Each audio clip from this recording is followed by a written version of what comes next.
हाँ तो बच्चों, एक बार फिर से आपका पुण्य लाइव क्लासेस में स्वागत है। मैं सूरज कुमार झा आपके बीच लेकर आया हूँ उपसर्ग के बाद प्रत्यय। उपसर्ग आपने पिछली कक्षा में पढ़ लिया होगा। यदि आपने नहीं पढ़ा है तो एक बार वहां जाएं और उसे पढ़कर आए, फिर आप इस कक्षा को देखें, क्योंकि ये सभी जो टॉपिक है, जो व्याकरण के टॉपिक आप पढ़ रहे हैं, वो सभी के तार एक दूसरे से जुड़े हुए हैं। क्योंकि इसमें अभी जो मैं प्रत्यय बताने वाला हूं उससे पहले उपसर्ग की भी चर्चा करूंगा। तो आपने पिछली कक्षा में देखा होगा कि हमने आपको बताया था कि शब्द निर्माण 4 तरह से होंगे: उपसर्ग, प्रत्यय, संधि और समास, है ना। तो शब्द निर्माण के दौर में हम लोग प्रत्यय की तरफ आते हैं। उपसर्ग क्या होता है? उपसर्ग आपने देखा होगा, उपसर्ग वे शब्दांश हैं जो शब्द के पूर्व लगते हैं। पूर्व मतलब पहले। आप उत्तर पद समझ लीजिए कि उत्तर पद, यहां जो प्रत्यय होगा यह प्रत्यय उत्तर पद में, मतलब इधर पूर्व समझिएगा और इधर उत्तर लिखना है। ये समझ में आना चाहिए, ताकि कभी कभी होता क्या है कि परिभाषा को हम ठीक से समझ नहीं पाते। पूर्व का मतलब है पहले, किसी शब्द के पहले। जैसे हमने आपको बताया होगा कि जैसे अनु और इस गम में अनु लगा दिया, है ना। गम से पहले हमने क्या लगाया? अनु लगाया, तो यह हो गया अनुगम, है ना, पीछे पीछे चलने वाला। तो इस तरह से जो पूर्व में लगा है यह अनु, वो उपसर्ग है। मैंने संस्कृत के 22 उपसर्ग की चर्चा की है पिछले क्लास में। तो 22 उपसर्ग को कैसे याद रखेंगे वो भी मैंने बताया है, देख लीजिएगा। हिंदी के कुछ उपसर्ग हैं वो भी। तो अब जब उपसर्ग पहले लगता है तो प्रत्यय कहां लगेगा? तो प्रत्यय लगेगा बाद में, है ना। पूर्व का ठीक उल्टा, क्या?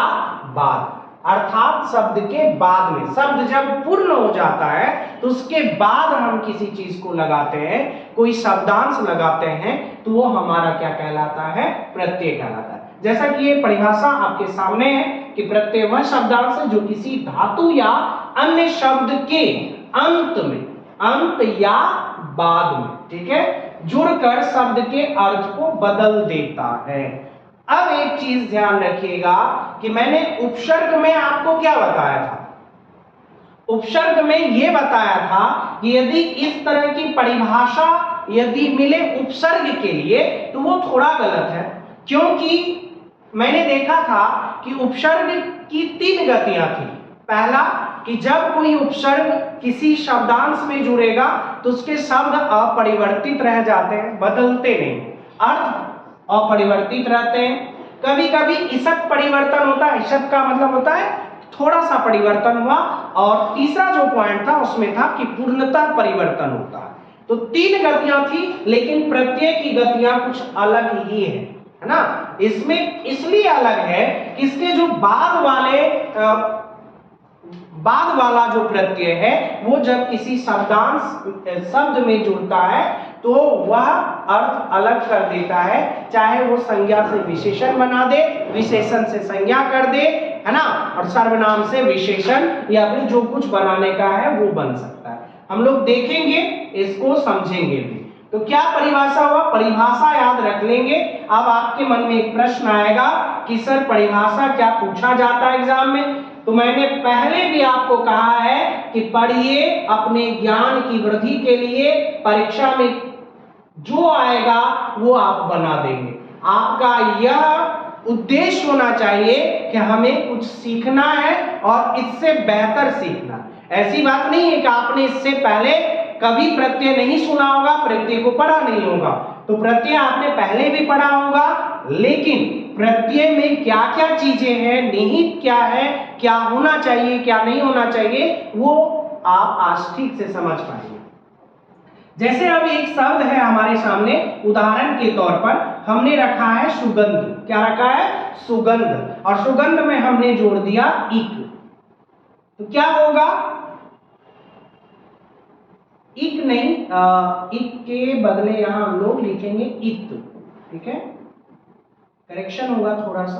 तो सुगंध और इत जोड़ेंगे, इत का मतलब है सुगंध में इत जोड़े। कई लोग का आंसर आ गया होगा कि सर सुगंधित बना, ठीक है, बहुत अच्छा, सुगंधित बन गया, ठीक है। फिर आगे लोहा और आर लिखा हुआ है।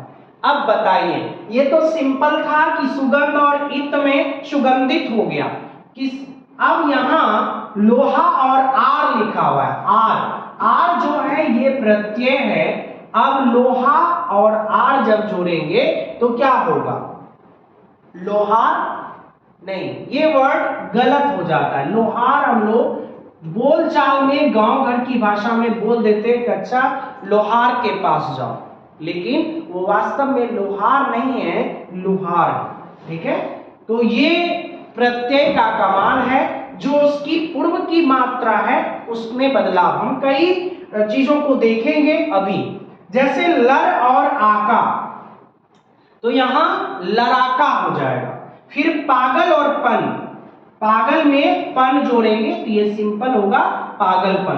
अब है होन हार, तो ये हो गया होन में हार जोड़े तो होनहार, पठ में अक जोड़े तो पाठक बना, ठीक है। ये प्रत्यय अर्थात ये जोड़ जो चिन्ह आप देख रहे हैं, ये संधि में भी देखेगा, लेकिन संधि और प्रत्यय में थोड़ा सा अंतर है। संधि में क्या होता है पता है, संधि में वर्ण मिलते हैं और वर्णों के मिलने से उसमें परिवर्तन होता है, विकृति होती है। क्या आपने यहां देखा कि यहां कोई वर्ण मिल रहा है क्या? नहीं, यहां शब्द आपस में, शब्द और शब्दांश आपस में मिल रहे हैं। होन हार, होन हार, ये होन और हार, ये प्लस को मैंने थोड़ा सा क्या किया, हटा दिया और दोनों हो गए सेम, होन हार। कोई बदलाव हुआ, कोई विकृति आई नहीं आई। पागलपन, पागल और पन, ठीक है। तो ये जोड़ने के लिए हमने जोड़ लिखना जरूरी है, क्योंकि हम शब्द और शब्दांश को क्या कर रहे हैं, जोड़ रहे हैं। लेकिन संधि की तरह यहां जोड़ नहीं होगा, संधि में वर्ण का मेल होता है और वर्णों के मेल से विकृति होती है, वर्ण बदलते हैं। लेकिन यहां ऐसी बात नहीं है, जैसे हम पठ और अक जोड़ेंगे तो पाठक होगा। लेकिन जब संस्कृत की तरफ जाए, क्या यह संस्कृत में पाठक का यह जो लिखा हुआ चीज है सही है क्या? नहीं, तब पाठक का क्या होगा पता है, मैं बताता हूं। पाठक का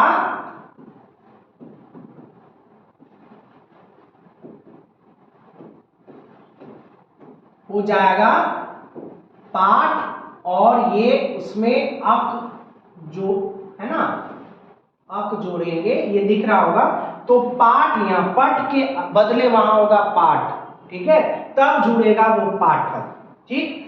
तो इस तरह से आप संधि भी समझ गए। संधि को भी मैं कभी किसी क्लास में आपके सामने रखूंगा। संधि मैंने भी पढ़ाया भी है पिछले सेशन में, उसको आप देख सकते हैं, punyaLiveClasses.com पे जाएंगे, हिंदी सब्जेक्ट देंगे, 12th 11th 9th 10th जो भी होगा, और सब्जेक्ट में वहां जब टीचर के नेम में जाएंगे तो मेरा नाम आप सर्च करेंगे तो वहां संस्कृत में आपको मिल जाएंगी चीजें। तो ठीक है, इस तरह से उदाहरणों को हमने समझा। अब कुछ चीजें हम लोग जो देखते हैं, जैसे उपसर्ग में हमने क्या देखा था, उपसर्ग में देखा था कि मैंने वो बताया था कितने टाइप्स होते हैं हिंदी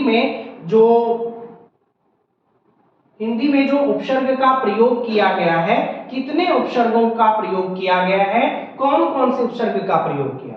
लेकिन प्रत्यय की कहानी कुछ और है ना। प्रत्यय में क्या होता है, प्रत्यय दो प्रकार के बट जाते हैं।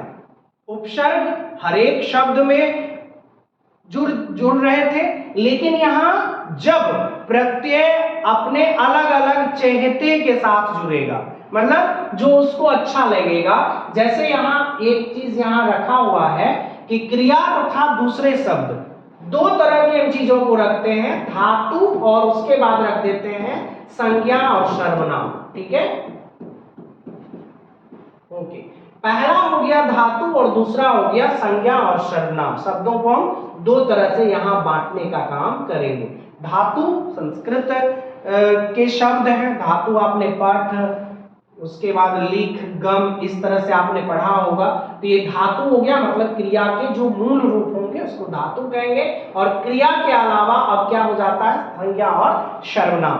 तो जब ये प्रत्यय जब धातु में जुड़ेगा उसको हम कहेंगे कृत प्रत्यय। क्या कहेंगे, कृत प्रत्यय। समझने का काम कीजिए, कोई एक प्रत्यय हम उठाते हैं, इक प्रत्यय उठा लेते हैं, और इक प्रत्यय जब किसी धातु में जुड़ेगा, क्रिया शब्द में जुड़ेगा, तो वह हो जाएगा तद्धित। लेकिन यही इक जब किसी संज्ञा शब्द में जुड़ेगा तो वो हो जाएगा तद्धित। बात समझ में आया। प्रत्यय को हमने दो प्रकार से बांटा। पहला प्रत्यय कौन सा हुआ, कृत प्रत्यय। तो कृत प्रत्यय कौन कहलाता है, जो क्रिया के साथ जुड़ता है। वह प्रत्यय समझ रहे हैं, जो किसी शब्द के बाद जुड़े, अंत में जुड़े, वो प्रत्यय। तो वही प्रत्यय जब किसी क्रिया के साथ जुड़ता है तो वह होता है कृत प्रत्यय। और जो प्रत्यय किसी संज्ञा या सर्वनाम के साथ जुड़ जाता है वह होता है तद्धित प्रत्यय। क्लियर, स्पष्ट है ना। स्पष्ट हो गई बातें कि प्रत्यय दो प्रकार के। अब कृत प्रत्यय की बात कर लेते हैं, उदाहरणों के द्वारा हम लोग समझेंगे, लेकिन जो जो चीजें महत्वपूर्ण है उसको मैं सामने रख रहा हूं। कृत प्रत्यय परिभाषा लिखी हुई है, जो मैंने आपको बताया वही परिभाषा यहां सामने है कि क्रिया से जुड़ने वाले प्रत्यय को क्या कहेंगे, कृत प्रत्यय कहेंगे। और इनसे बने शब्द कृदंत होते हैं। ध्यान दीजिएगा कि इनसे जो बने शब्द कहलाएंगे वो क्या कहलाएंगे, कृदंत कहलाएंगे। और कृत प्रत्यय के योग से संज्ञा और विशेषण शब्दों की रचना होती है। जब कृत प्रत्यय को जोड़ते हैं तो किसकी रचना होगी, संज्ञा और विशेषण।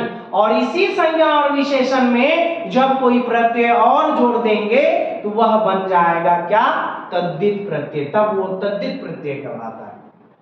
कृत प्रत्यय समझ गए। बार बार कह रहा हूं कि जो क्रिया या धातु के साथ जो प्रत्यय जुड़ता है वो कृत प्रत्यय कहलाता है। और कृत प्रत्यय के योग से बनने वाले शब्द जो हैं वो हैं संज्ञा और विशेषण। ठीक है, जैसे यहां लिखा हुआ है लिख जोड़ अक, तो ये हो गया लेखक। लेखक क्या हुआ, संज्ञा है। ठीक है, अब इसी में चाट तो आप खाए ही होंगे, है ना, मजा भी आता होगा। और उसके साथ हम जब जोड़ देते हैं क्या, नी, तो चाट नी होगा क्या, नहीं, ये बनेगा चटनी।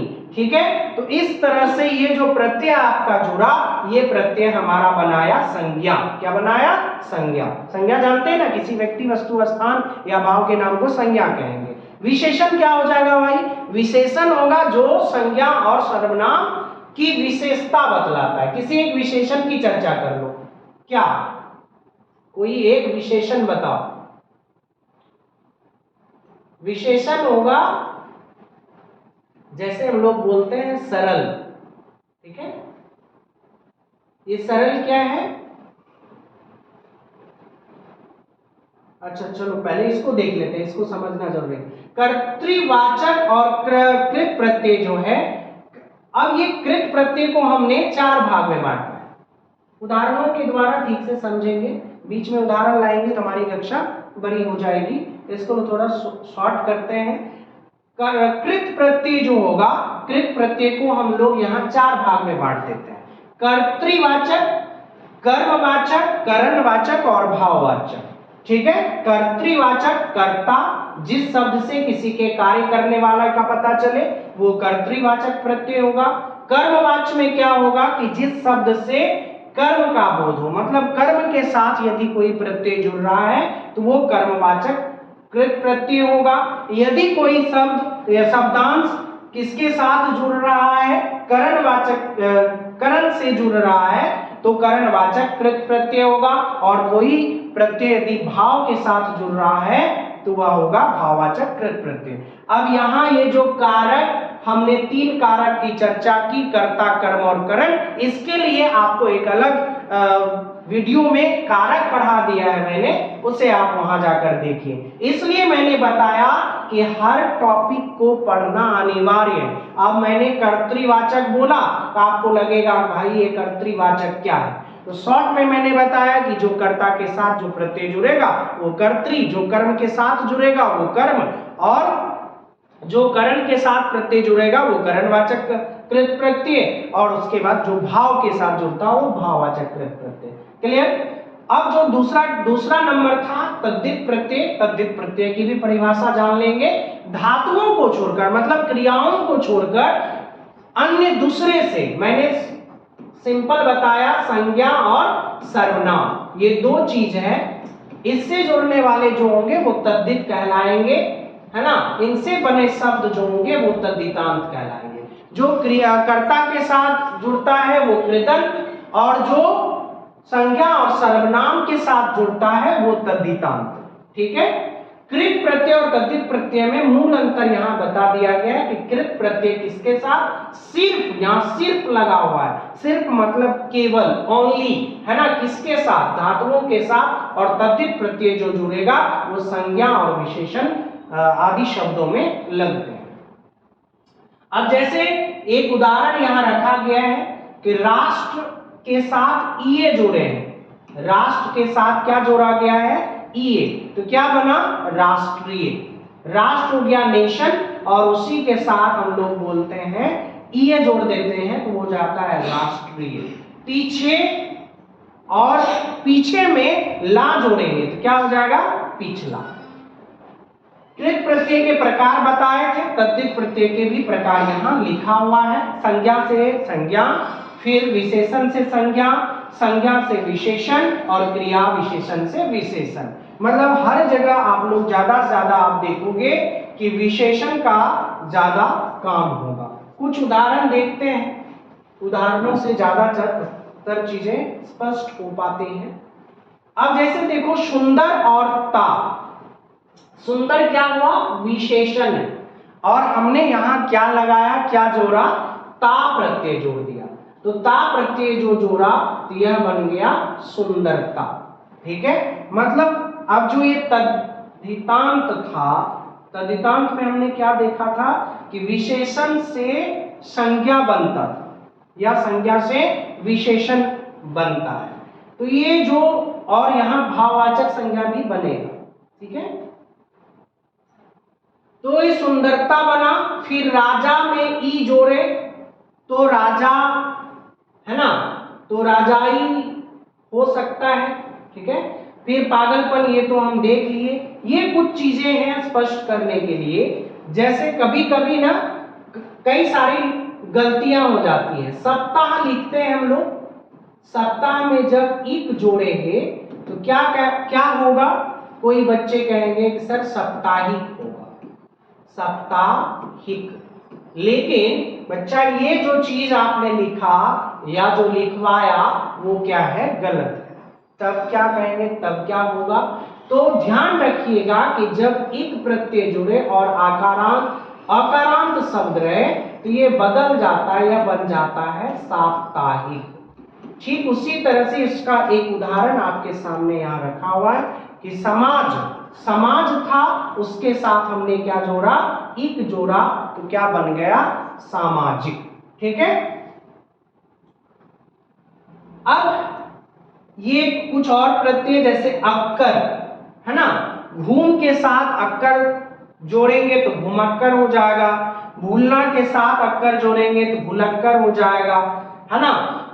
उसके बाद और क्या होना चाहिए, और कुछ, मतलब इससे पहले हम लोग कुछ और जोड़ सकते हैं, जैसे आस लगा हुआ है तो मिठास, मीठा जोड़ आस। अब खट्टा में भी आस जोड़ेंगे तो खटास हो सकता है।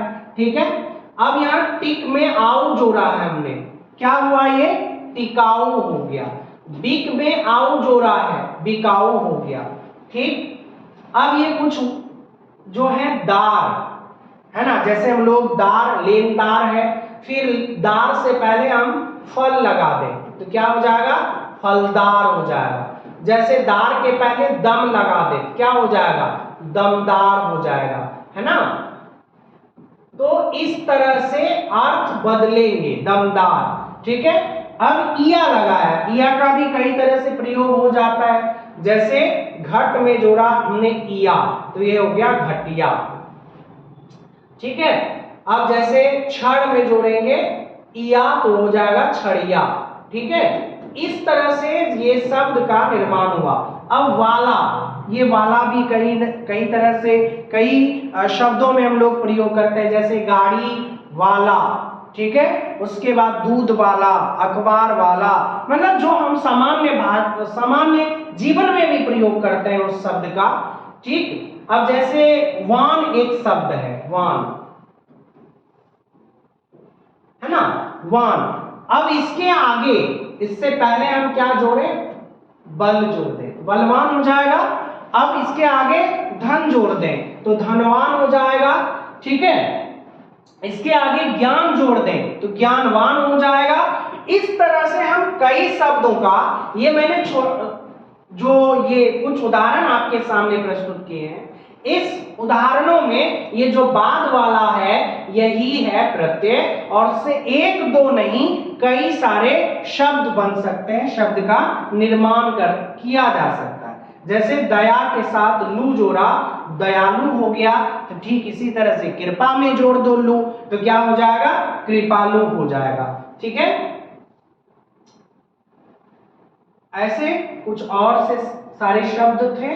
ठीक है, तो ऐसे, हाँ, और जो मैं बता रहा था अभी, ये जो बता रहा था सामाजिक, इक वाले में कई ऐसे प्रत्यय हैं जहां पहले वाले जो शब्द हैं वो थोड़ा सा बदलते हैं। ठीक है, सामाजिक हो गया, सामाजिक, साप्ताहिक होगा, है ना। अब जैसे विज्ञान। ठीक है, अब देखिए यहाँ विज्ञान, विज्ञान में इक जोड़ेंगे तो क्या होगा, इक अब विज्ञान में जुड़ रहा है, तो विज्ञान में जब जुड़ेगा तो क्या होगा, वैज्ञानिक नहीं होगा, वैज्ञानिक, वै बन जाएगा।